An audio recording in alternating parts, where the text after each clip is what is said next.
नमस्ते दोस्तों, मेरा नाम है आशीष और आप देख रहे हैं ऑक्टाहाइप। और आज हम रिव्यू देने वाले हैं कॉम्बैट स्पोर्ट्स की ब्रूटल और ब्लडी फाइट्स की, जो 2025 में हुई है। तो शुरुआत करते हैं सारा बुलेट वर्सेस बैरी ऑल्ट की फाइट से।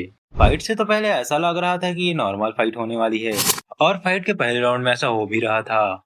लेकिन फाइट के एंड में ज्यादा कुछ तो नहीं, बस सारा बुलेट का फेस ऐसे से ऐसा हो गया था। इस फाइट को देखकर ऐसा लग रहा था कि बैरी ऑल्ट इसे डोमिनेट करके जीत जाएंगे, पर लगता है दी ओशन किंग सारा बुलेट को ये मंजूर नहीं था। अगर आप लोगों को पता नहीं, मार्गोमेडेव शारा बुलेट अपने एक आंख और अपने डिफरेंट कॉम्बोस की वजह से जाने जाते हैं। उसके बाद शारा बुलेट ने अपना प्लान चेंज करके क्लोज फाइट लेना शुरू कर दिया।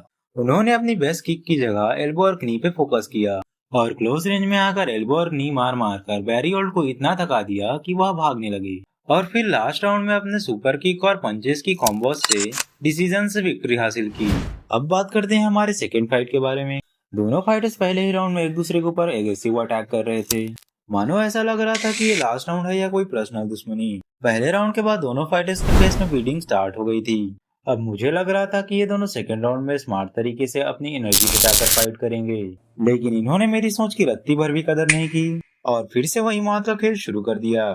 रेबिकी के आंख से ब्लीडिंग रुक नहीं रही थी, लेकिन ताज्जुब की बात यह थी कि वह फिर भी क्लोज रेंज में आ रहे थे, जैसे कि उन्हें कुछ फर्क ही नहीं पड़ रहा हो। अब जैसे ही थर्ड राउंड स्टार्ट हुआ, रेबिकी ने अच्छा खासा कमबैक दिखाया और डुकन को हेवी पंचेस मार के केओ करने की कोशिश की। लेकिन अब समय निकल चुका था, डंकन ने ये फाइट अपने नाम कर ली थी। ब्रूटल केओस और ट्रैश टॉक की बात हो और प्रीमियर बॉक्सिंग का नाम ना है, ऐसा कभी हो सकता है? तो हमारी नेक्स्ट फाइट प्रीमियर बॉक्सिंग की है। थर्मन वर्सेस जेरी की इस फाइट में दोनों फाइटर्स ने एक दूसरे को काफी रिस्पेक्ट दिया। कुछ ऐसे, थर्मन अब तो बूढ़ा हो गया है, मैं तुझे पूरी तरीके से सबके सामने रिटायर करूंगा। तेरा शहर देखेगा अब राजा का नया उदय, पुराने शेर जंगल में नहीं दिखते।